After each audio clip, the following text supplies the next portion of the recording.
നിസാമിന് ജീവപര്യന്തം തടവിന് തൃശൂർ സെഷൻസ് കോടതി ജില്ലാ സെഷൻസ് കോടതി വിധിച്ചിരിക്കുന്നു. ചന്ദ്രബോസ് വധക്കേസ് കേരളം കാത്തിരിക്കുന്ന ആ വലിയ വിധി വന്നിരിക്കുന്നു. വിധി പ്രസ്താവിച്ചിരിക്കുന്നു.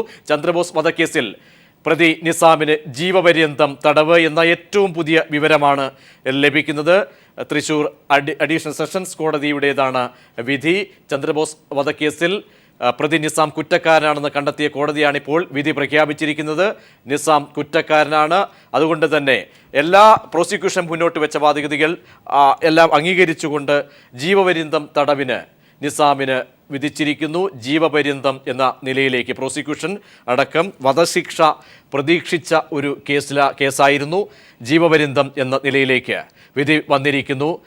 ചന്ദ്രബോസ് വധക്കേസ് സെക്യൂരിറ്റി ജീവനക്കാരനായ ചന്ദ്രബോസിനെ കാറിടിച്ച് അതിക്രൂരമായി കൊലപ്പെടുത്തിയ കേസിൽ വിചാരണ പൂർത്തിയായ ശേഷം കഴിഞ്ഞ ദിവസം കുറ്റക്കാരനെന്ന് കണ്ടെത്തി. ഇന്നിപ്പോൾ അന്തിമ വിധിയിലേക്ക് വന്നിരിക്കുന്നു.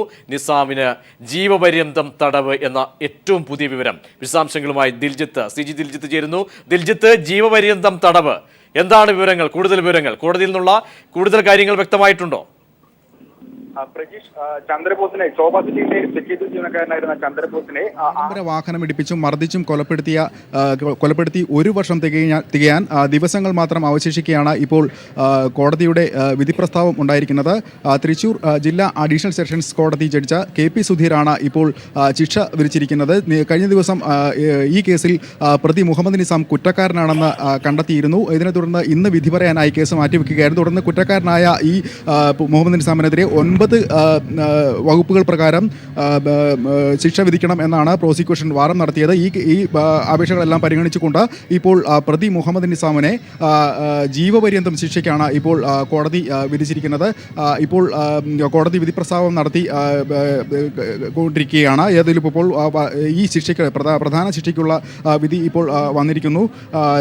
2015 ജനുവരി 70 ലക്ഷം രൂപ പിഴയും ചുമത്തിയിരിക്കുന്നു. 70 ലക്ഷം. ഒരുപക്ഷെ പ്രോസിക്യൂഷൻ മുന്നോട്ട് വെച്ച ദിൽജിത്ത് അപൂർവങ്ങളായ കേസാണ്. സാഹചര്യങ്ങൾ, പ്രതി ചെയ്ത കുറ്റകൃത്യത്തിന്റെ ഗ്രാവിറ്റി, വളരെ നിഷ്ഠൂരമായ ചെയ്ത പ്രവൃത്തി, ഇങ്ങനെ ഒട്ടേറെ ഘടകങ്ങൾ പ്രോസിക്യൂഷൻ മുന്നോട്ട് വെച്ചിരുന്നു. ആ പ്രോസിക്യൂഷൻ മുന്നോട്ട് വെച്ച വാദഗതികളെ നിരത്തിക്കൊണ്ട് പ്രതിക്ക് വധശിക്ഷ തന്നെ ഉണ്ടാകണം എന്ന് തന്നെയാണ് അഡ്വക്കേറ്റ് ഉദയഭാനു അടക്കമുള്ള പ്രോസിക്യൂഷൻ മുന്നോട്ട് വെച്ച വാദഗതികൾ. അതിനെ മുഖവിലയ്ക്ക് എടുത്തിട്ടുകൂടി ജീവപര്യന്തം എന്ന നിലയിലേക്ക് ഏത് രീതിയിൽ കാര്യങ്ങൾ എത്തി? തീർച്ചയായും പ്രജീഷ്, ഈ സംഭവം നടക്കുന്നത് ആ പശ്ചാത്തലം കൂടി പരിഗണിച്ചുകൊണ്ടാണ് പ്രോസിക്യൂഷൻ ഇത്തരത്തിലുള്ളൊരു ആവശ്യം ഉന്നയിച്ചത്.